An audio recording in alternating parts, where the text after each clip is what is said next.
Webtoon creator. So just as we did the last roundtable, we'll just keep going around in rotation. This time though, they didn't get to meet you at the start. If you could introduce yourself on your first question and which outlet you're with, that would be super appreciated. And then we'll circulate it around. Okay. All right. You want to start on this side though this time? Yeah. Please. All right. Chad Burdett, Comic Watch. So tell us a little bit about your history with cartoons. What made you want to, create your own and get into, the medium? Sure. So I grew up a lot with anime and manga and comics and stuff like that. I was a big fan of it. I didn't have a lot of things to do as a child, so I was very indoorsy. So that resulted in me being very boring. So reading a lot of comics, watching a lot of anime, playing with a lot of action figures. That was my thing. I still collect as a grown man. So I would make these scenes with it, and I'd make little comics and stuff. Obviously copyrighted material. So I make comics of Spider-Man and Star Wars and stuff like that. I'm a big Star Wars fan. And I just carried it over to adulthood, I guess. So, yeah. I knew I wanted to be a comic artist when I was 8, and I haven't deviated from that since. So when I told my parents I'm going to be a comic artist when I was 8, they're like, "Oh, that's cute." And then I said, when I was 13, I'm going to be a comic artist, and they're like, "Aw." And then when I was picking out a college, I said, "I'm going to go to the school to be a comic artist." They're like, "Wait, you were actually serious about that? Really? Don't you want a nice state job like your mother?" I'm like, I went into the military, and I was like, no, I want to waste my life and be a comic book artist. And they're like, all right, okay, we'll send you to the only school in the U.S. that lets you have a degree in comic books. And there's lots more now, but back then there wasn't. And so, yeah, it just kind of went on from them. I just decided I'm going to be a comic book artist and just tunnel visioned on that since about 9. Except for that one deviation from I think 6th grade where I wanted to be a paleontologist, but then I learned that involves math, and so I said, "No, forget it." Hi, Joseph from the Beat. This first question's for Brent. I absolutely adore your art. It's so detailed, and it's just the shading, the line art, the details. Just reading it all and just seeing it all those panels has me amazed. But the one question that's on my mind is how are you able to do that with meeting the deadlines and all that? Because compared to other webtoons, I don't see any other webtoons with that amount of detail and a flair to it. So this is a question for both of you. How long does it usually take you guys to do a panel in both of your art styles? Well, I was just about to ask him the same thing because I was reading this comic while we were waiting. I just showed him a panel he's got more hours in the day than the rest of us, and it's actually not fair. How? So I think my major issue in beginning was time management, because before a chapter used to take weeks, right? But that was when I was on Canvas. I know Canvas is free or whatever. So when I got the Webtoon contract, part of it is weekly episodes. I tried to get away from it. I was like, what if I do 10 days? Every 10 days I release an episode, because I just need the extra time. And they were like, we need to kind of figure it out. So I had to make some sacrifices. So obviously the sacrifice for me was the length of my episodes. So well, at least I thought, because I thought my episodes were short, because to cut down on the length, because I need I only have 7 days to complete an episode. So I would do 70 panels a week, 60 to 70 panels a week. And then I found out my contract is 50 panels. So I'm doing too much. and I feel like I'm not doing enough. And some fans say, well, it ended too quickly. And I think another issue would be sometimes when I have an action scene, action goes by really quickly. Oh, yeah. Because it's fast paced. Every panel ties into the next one, so you're scrolling really quickly. There's no text, so there's nothing to pause at. So people sometimes finish reading the episode in 5 minutes. And after waiting a week, they're going to complain in my comments, and we beef about it all the time. Because I'm like, this is a sacrifice you have to live with, because it's either I reduce the quality of the art, because backgrounds take a lot of time, especially for someone like me who doesn't use assets. Nothing against assets, it's math. Assets is math, and it's too complicated for me. So I prefer to draw my own backgrounds, and sometimes that takes a lot of time. So I had to like cut down on certain things, and I didn't want to cut down on the art. I didn't want to cut down on the detail, so I had to cut down the length of my episodes. So they are a bit short for me, but apparently they're still long. It's a whole thing. I actually had like the same problem because I went from one series like Stagtown that was fully drawn by hand, and I do a very like Edward Gorey like etching style with a million little lines, all done in Procreate. And people are like, "Oh, where do you get those etching brushes?" And like, brushes. Also, you actually did stack No, that's all by hand. And then And I was making myself very sick. And I also have the same thing. It's like you have an action scene, everybody, oh, episode is too short. Episode is, no.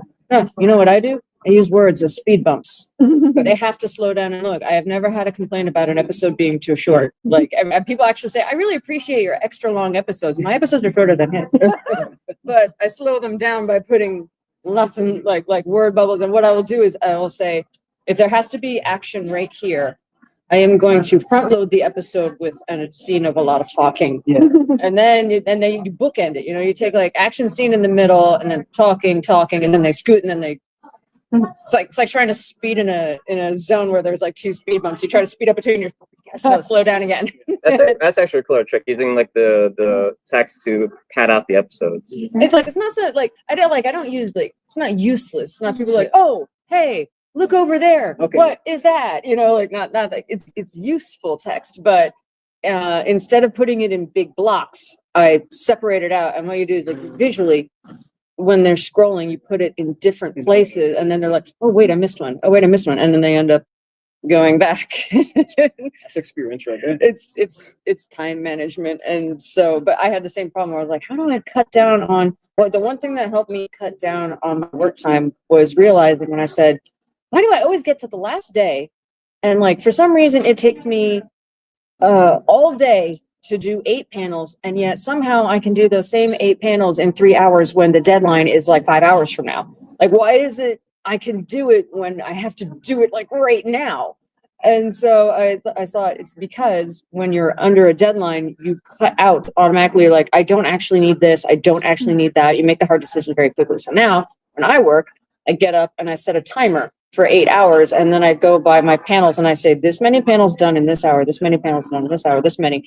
And then when I see the timer, I stick to it. I'm like, oh, I'm almost out of time until lunch. And like, this has to be done by then.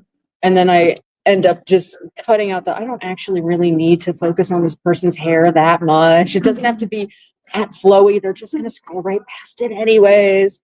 And fans do, like, they're not like, oh, the quality has dropped. A lot of them said that the quality has improved. And I think it's because I don't second guess myself and like, when you're sitting there and you're just like, why did this panel take 4 hours? I could have been working on something else. And I want to harness that last minute, oh, it's due today energy, but every day. It's brutal when you spend like 5 hours on a panel and people scroll past it like that. We were talking about this in the green room earlier. And I said, I pick out one panel per episode where I say, this is the one that everybody's going to screenshot or they're going to really like, oh my gosh, they're kissing, or oh my gosh, that's an amazing outfit. That's the one I'll spend the most time on. And then I have a tier, like second tier panels, they get this much time. Third tier panels, they get this much time. And it's all very carefully mapped out. I screenshot the really good jokes. Even the jokes have tiers. I'm like, these are like my 2 hero jokes that everybody's going to laugh at and probably repeat. These are like 3 to 5 pretty good jokes. These are like 5 jokes. They're just in there to be jokes. They may land, they may not. And yet I will admit, I still do pull a lot of like Sunday to Monday all-nighters. Like my fans know I still don't sleep very much, but you do what you got to do. Like, I bet you don't sleep either. Very relatable. Speaking of jokes, this one's mostly for Punko, but I know that like you're coming from a horror comic to a mostly comedy comic. Yeah. How was that transition for you? Like really good. Very welcome. I like doing horror, but like I've also like when I pitched Cinderella Boy, I was like, like I do like they're like, can you do horror and then can you do comedy? Because it's hard to change genres. And I said, I'm going back to my comedy genre. Like I've done stand-up, I've done like improv and things like that. I like doing comedy. And I will say it's a lot more lighthearted. Like it's a lot more fun. We have a lot more fun in the comments. And everybody, they don't take it as seriously. They don't do that nitpicky thing, where it's just like, I saw that he had his cup facing this way in one panel, and then in the next panel, it's in the other hand. They're just like, it's more of like a lighthearted, like whatever kind of thing.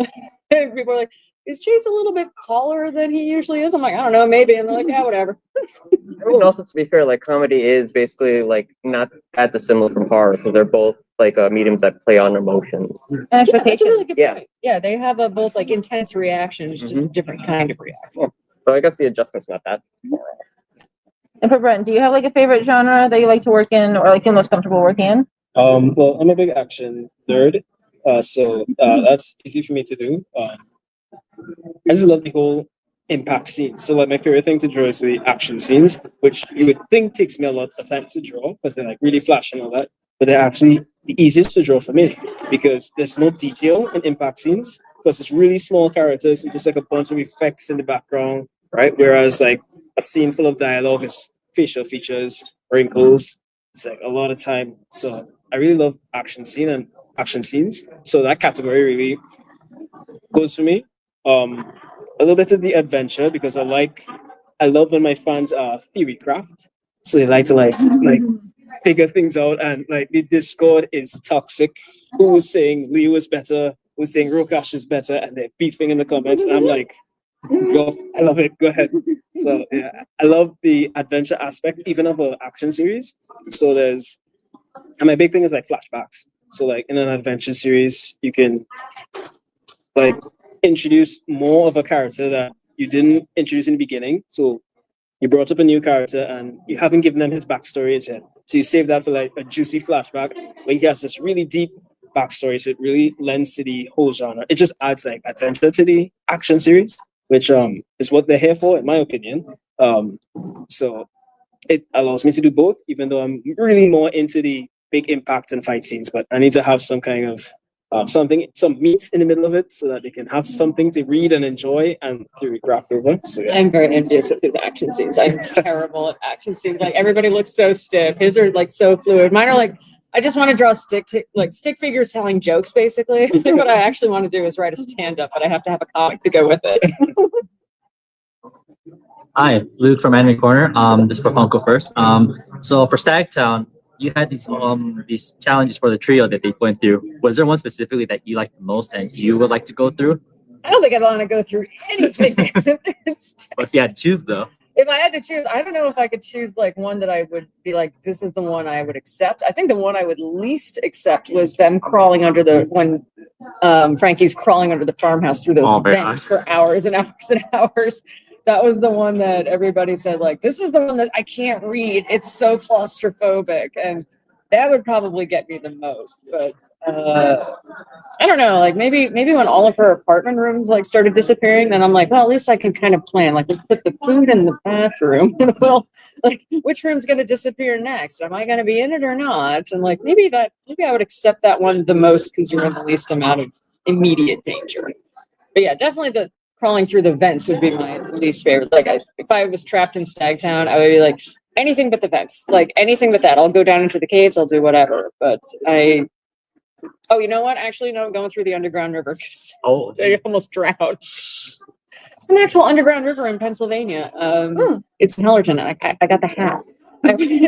I went on a tour because I like everything in Stagtown, like all the locations are based on places near me in Bucks County, Pennsylvania. Oh, Bucks County. All of them. For Jersey, so I was like, it seems really familiar. And I had somebody come to a convention last weekend and they were getting an autograph and they said, you know, I know where you live, but not in a creepy way. yeah, I was like, well, it's really hard to not make that creepy, but like, go on. They're like, oh, I just know what apartment complex that is. I'm like, oh, I did use it for the basis. And I said, have you been to the underground cavern, like the underground river in Hellerton? I took the tour. I was the only one on the tour. It was 10 a.m. on a Wednesday.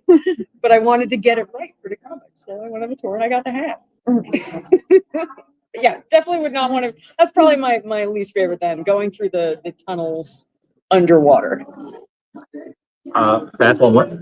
This is for Brent now. So I noticed at first that Chase, is that how you pronounce it? Sorry. For your main character, that he didn't have a talent at first when he started. Was that always perceived? Was that the plan? Well, the original story was different. They were actually like mobsters. So it was like a gang and they were like cooks and chefs, but underground like drug dealers. But when I switched it, I wanted him to be really different. Right? I want him to be, because So I wrote the story kind of backwards. So the end of the story is that he's like this really powerful, like almost like villain of the series. So I wanted to start like as far back as possible. So I started him off as a human, right? The idea was that he gradually gets power, but he's a happy human, and he has to like go through depression, go through sorrow, go through a lot of loss. Like I love my tongue a bit morbid, but I love to have death in my series. Like with a purpose. I want that when a character dies, like the whole cast reacts to it. So like I had a character who had his first kill, and after his first kill, like he was like always happy. So like after his first kill, he was zoning out, like always like really somber for a good few episodes. So like the readers reacted to it, and I just do these things because I feel like it helps to add to the story, but it really lands with a lot of readers. Like for example, I wanted Shay to start from very beginning, like human to superpowered, right? As he's going through this journey, because we're on season 3, he's almost he's at the point that he makes that turn where he becomes this sort of like villain, right? That's not a spoiler. That happens in the beginning of the series. And what I wanted for him was I wanted the readers to sympathize with him, because in the future, no one agrees with his stances, right? I wanted that the only person that agrees with him is the readers. So like he's in this world and he's alone, but the readers are with him because they understand why he does the things that he does, because they've been with him for like 3 seasons, right? But the characters in the future are just meeting this terrible overlord kind of guy, right? So the idea was that he goes through a lot, and like he stops smiling. So he used to be a really like joyful, happy guy, like the big brother, right? So he stopped smiling for like an entire season. So when I did the collaboration with Street Fighter, the episode that I did, I allowed him to smile a lot. I wanted it to be like a breath of fresh air for the readers, because they've been reading this like emo shit for a long time. So I wanted him to like just relax in this episode. It's a collaboration. It's fun. It's not, well, it's, I wouldn't say it's canon, but it's just like fun, right? It's a fun episode. So he was smiling. I just thought it was cool. But all the comments, they were not, Brent, your art is good. Brent, the story is cool. I got no compliments. All the comments were, Shay's smiling. They were like, wow, we haven't seen Shay smile for a year. It's been so long. Like, he looks happy for once. I'm like, oh, I didn't mean to depress you guys. So like, these things like surprise you when readers actually like relate to certain things and they hold on to certain things. So I know they're following Shay going through this really dark time, and the fact that they reacted so positively to him smiling, it shows that I'm kind of going in the right direction of this character development. Still have a lot to learn. I'm still a very beginner in this field, but I think the development is going good for me. I just have to make sure and deliver well at the end. So what? Oh, sorry. What is it about the Webtoon format that appeals to you, and do you find that there are any constraints that you have to work around? You know, it's funny. I started out in print comics 20 years ago, and I thought, oh, well, you know, book comics are the best, you know, in monthly issues, all that. Like, oh, you don't want to have a deadline every week and all that. Reading on your phone, it's such a constraint. But then I realized it's actually, I mean, like, I'm like, I'll get in trouble with my old bosses for this, but I feel like it's sometimes the superior format. And it's simply because, especially if you're doing horror or if you're doing comedy, and you need to have like reactions that are like, that depend a lot on timing. Like you open up a comic book and you're like, you have a very scary panel. Unless you can actually work it out with the publisher, like, okay, this has to happen on this page so that they turn the page and see it. You open up the book and the panel's over here, they already saw it. Mm-hmm. They already saw it, or they're already looking ahead. They're already reading. They're already spoiling it for them by reading it 2 pages at a time. When you have it, like, I think what a lot of the scariness in Stagtown, like the reason it works so well is because of the scrolling format.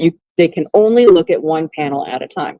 And you can time them from scrolling. And we had a really great scene where somebody's sleeping in a room, and another character who has been like, you know, evilly possessed or something comes into the dark room, and, you know, it's very threatening and everything. And it was great because people always read it at night because it comes out like very late at night. The episodes would come out late at night. So a lot of people would say they'd be reading it in the dark, or they'd be reading it mostly dark.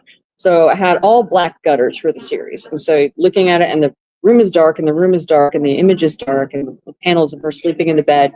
And then the person comes in from the hallway. And you know, when you come into a room and it's nighttime and like it's very bright in the hall, like the light coming through the door.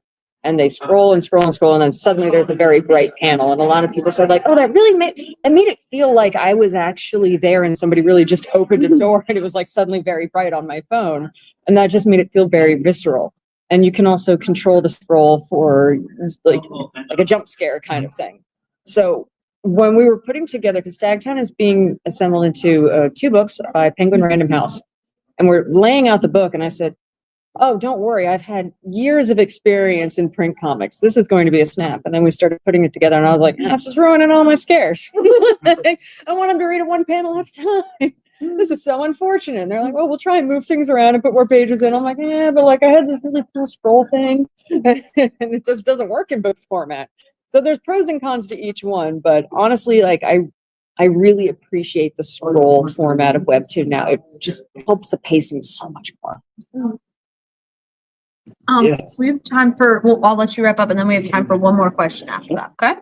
Yeah, pretty quick. I really do think scroll format is a superior form. It really is, because that got a space, being able to manipulate it got a space to add that breath of fresh air. Because it's the same, like in movies and adaptations and television and stuff, they take a pause before they speak. Readers don't necessarily have to take the pause unless you separate the text bubbles like that. So they have to pause. You can like gauge like 3 seconds before the big surprise, the big reveal.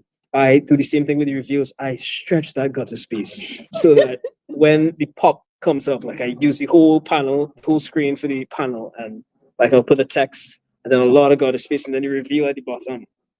And that's something you can't get in paginated comics. No. So it's like really limited to Webtoon format, and I feel like it really lends itself to so many better things.